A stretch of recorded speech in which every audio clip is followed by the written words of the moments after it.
మనకి ఏం చెప్పలేదు. డాడీ పొద్దున 6 గంటలు చేసింది ఫస్ట్ కాల్ ఆమె చేసి డాడీ నాకు తెలియదు అన్నది. అన్నాక నేను ఆ తనరా అన్నాక దీపం పెట్టింది. నేను 7:30కి మేము అమ్మని గుర్తుగానే ఉన్నాం. మళ్ళీ మేడం వెంటనే ఫోన్ చేసింది, మీరు ఒకసారి హాస్టల్కి రండి మీతో మాట్లాడాలని. అన్నాకి ఏడుతాను తీసుకొని వస్తామని మేము అనుకున్నాం. పోయేటలకు గేట్ కాడ వాచ్మెన్ ఉన్నాడు. వాచ్మెన్ ఒకదానే ఫోన్ ఇచ్చాడు. మరి వాళ్ళు పోయినప్పుడు వాళ్ళు పేరెంట్స్ వస్తారు రాంపురం నుండి, వాళ్ళకి తెలిసేలే మరి తీసుకొని పోరా వాళ్ళ లోపలికి. వాళ్ళు ఎవరు పేరు ఎత్తలేరు, వాళ్ళు అందరూ లోపలిలో ఉన్నారు.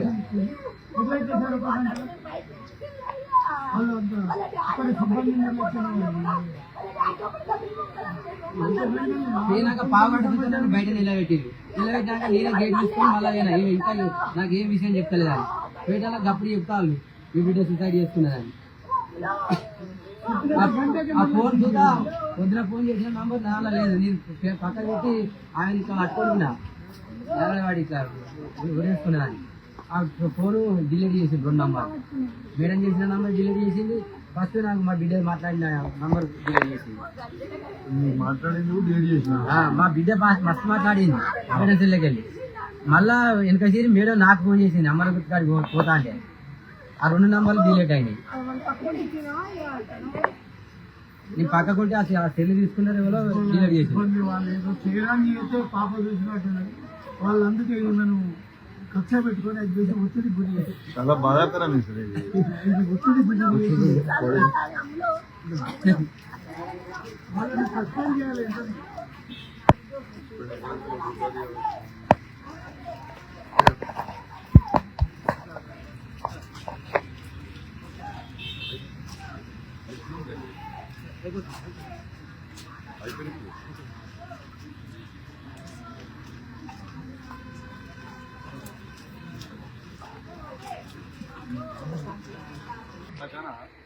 ఏమనుకుంటే వాళ్ళంతా వాళ్ళు ఇష్టమేనా వాళ్ళు అయ్యా జాగిరా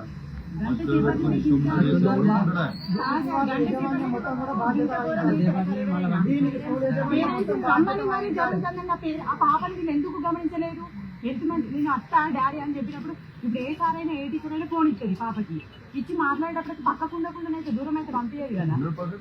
ఆ పక్కకుండా మేడం గమనించి ఇవన్నీ ఇనుకుంటావా ఆమెను వదిలిపెట్టేసారంటే ఎంత నెగ్లెక్ట్ ఉంటే అప్పుడు జరుగుతుంది.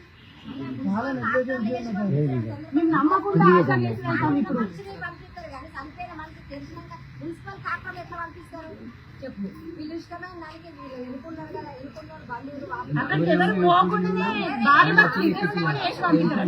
ఇప్పుడు ఎలాంటి వ్యక్తులు కూడా రావద్దు, ఎవరు కూడా రావద్దు అని చెప్పేసి వీళ్ళు ముందుగా దాచిపెట్టి కేవలం తల్లిదండ్రులు మాత్రమే రప్పించి వీళ్ళు దాచే ప్రయత్నం చేసింది సార్. తర్వాత మళ్ళీ సూసైడ్ చేసుకున్నారు. మళ్ళీ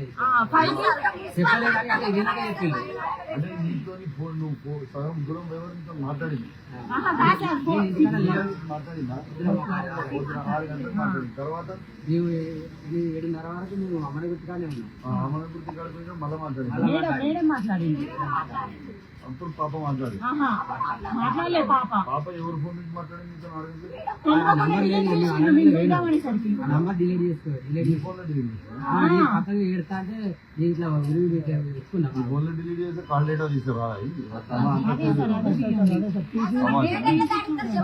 గేట్ కాల్చుతలేదు సార్. మరి అట్టి తీసుకొని పోయి అది జరిగినప్పుడు మా వాళ్ళు అందరం వచ్చేదాకా మున్సిపల్ డాక్టర్లో ఎట్లా పంపిస్తారు చెప్పు? చదువుకున్న అమ్మాయిని చనిపోయిన అమ్మాయిని వాళ్ళ చిన్న వయసులో అగట్లేసి ఎట్లా సాప చుట్టి పడేస్తే అయిపోతుంది. ఇక వద్దంతా గొడవ తెలిసినట్టే చెప్పు. పోలీసులు దర్యాప్తు చేసేంత వరకు కూడా ఎవరు కూడా ముట్టుకోవద్దు సార్. అలాంటిది వాళ్ళు ఏ విధంగా వాళ్ళు పాప ఇట్లా చేసుకున్నది వేడి పైన ఉన్నదట పాప దించేటప్పుడు. మరి దాన్ని బతుకుండొచ్చు అనుకోవాలి టీచర్లు అయినా కూడా. ఆంబులెన్స్ రమ్మని ఆంబులెన్స్ తీసుకుపోయి ఏదో కూడా వెళ్తుంది. హాస్పిటల్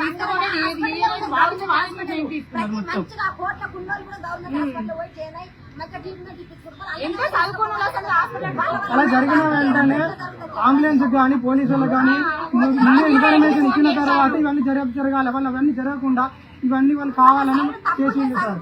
వాళ్ళ సైడ్ తప్పు ఉన్నది నేను 2:30 వాళ్ళ సైడ్ తప్పు ఉన్నది హాస్పిటల్ చేసుకోవాలి కదా నాకు 2:30 నేను డిగ్రీ కన్వర్సింగ్ ఉన్నా అన్ని పక్కకి ఏం లేదు 2 గంటల నుంచి మీరు ఉన్నారు ఎందుకున్నా పిల్లలు తమాషా చేశారు ఏది తమాషానా పిల్లలు ఇంపోడింది ఇదంతా ఏంటి తమాషా డ్రామా చేస్తున్నారు ఏమన్నా వాళ్ళు పంపించి ట్రాక్టర్ లేచుడైంది ఇదంతా ఏంది ఆ పొద్దున అమ్మాయి 6 గంటలకు మాట్లాడిన తర్వాత అసెంబ్లీ అటెండ్ అయిందని చెప్తారు అసెంబ్లీ అటెండ్ అయిన తర్వాత మళ్ళీ క్లాస్కి ఎట్లా పంపుతారు తమాషా చేస్తున్నారు అయింది తర్వాత చనిపోయిన అమ్మాయిని తీసి ట్రాక్టర్ లేచి ఎట్లా పంపుతారండి సార్ మనకి ఏమనిపిస్తుంది బతుకుంటుందో అని మనకు ఆశ ఉంటుంది 100% ఉంటుంది తీసుకుపోవాలి ఆశ ఉంటుందా ఉండదా ఏ మనిషికైనా తప్పకుండా ఉంటుంది మరి ఆశ లేదందుకు వాళ్ళకు